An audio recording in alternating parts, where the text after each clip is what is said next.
I cannot then believe in this concept of an anthropomorphic God who has the powers of interfering with these natural laws. As I said before, the most beautiful and most profound religious emotion that we can experience is the sensation of the mystical. And this mysticality is the power of all true science. Albert Einstein. From Peter A. Bucky, The Private Albert Einstein, Kansas City, Andrews and McBeal, 1992, page 86. The mystical trend of our time, which shows itself particularly in the rampant growth of the so-called theosophy and spiritualism, is for me no more than a symptom of weakness and confusion, since our inner experiences consist of reproductions and combinations of sensory impressions. The concept of a soul without a body seems to me to be empty and devoid of meaning. Albert Einstein. In a letter, February 5, 1921. From Albert Einstein, The Human Side. Page 40.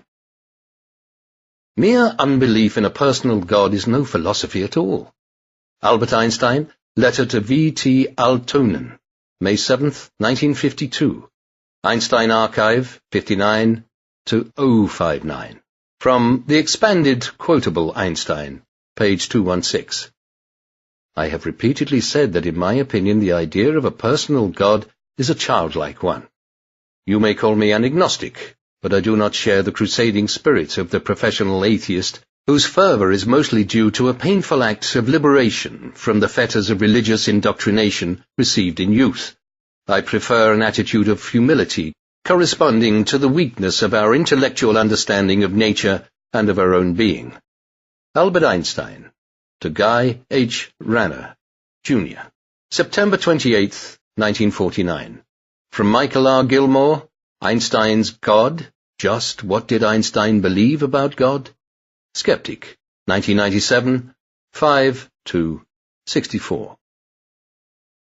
For science can only ascertain what is, but not what should be, and outside of its domain value judgments of all kinds remain necessary. Religion, on the other hand, deals only with evaluations of human thought and action.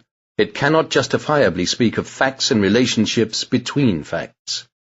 Albert Einstein, Out of My Later Years, page 25. In view of such harmony in the cosmos, which I, with my limited human mind, am able to recognize, there are yet people who say there is no God.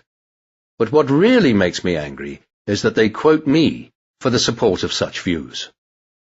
Albert Einstein. According to the testimony of Prince Hubertus of Lowenstein, as quoted by Ronald W. Clark, Einstein, The Life and Times, page 425. I received your letter of June 10th. I have never talked to a Jesuit priest in my life, and I am astonished by the audacity to tell such lies about me. From the viewpoint of a Jesuit priest, I am, of course, and have always been, an atheist.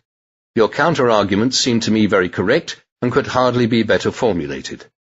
It is always misleading to use anthropomorphical concepts in dealing with things outside the human sphere. Childish analogies. We have to admire in humility the beautiful harmony of the structure of this world as far as we can grasp it. And that is all. Albert Einstein. To Guy H. Ranner, Jr., July 2nd, 1945. Responding to a rumor that a Jesuit priest had caused Einstein to convert from atheism. From Michael R. Gilmore, Einstein's God. Just what did Einstein believe about God? Skeptic. 1997, 5-62. I am convinced that some political and social activities and practices of the Catholic organizations are detrimental and even dangerous for the community as a whole, here and everywhere. I mention here only the fight against birth control at a time when overpopulation in various countries has become a serious threat to the health of people and a grave obstacle to any attempt to organize peace on this planet. Albert Einstein, in a letter, 1954, from Paul Blanchard, American Freedom and Catholic Power, New Jersey, Greenwood Publishing, 1984, page 10. His, Einstein, was not a life of prayer and worship, yet he lived by a deep faith, a faith not capable of rational foundation. That there are laws of nature to be discovered, his lifelong pursuit was to discover them. His realism and his optimism are illuminated by his remark, "Subtle is the Lord, but malicious he is not. Raffineret ist der Gott, aber boshaft ist nicht."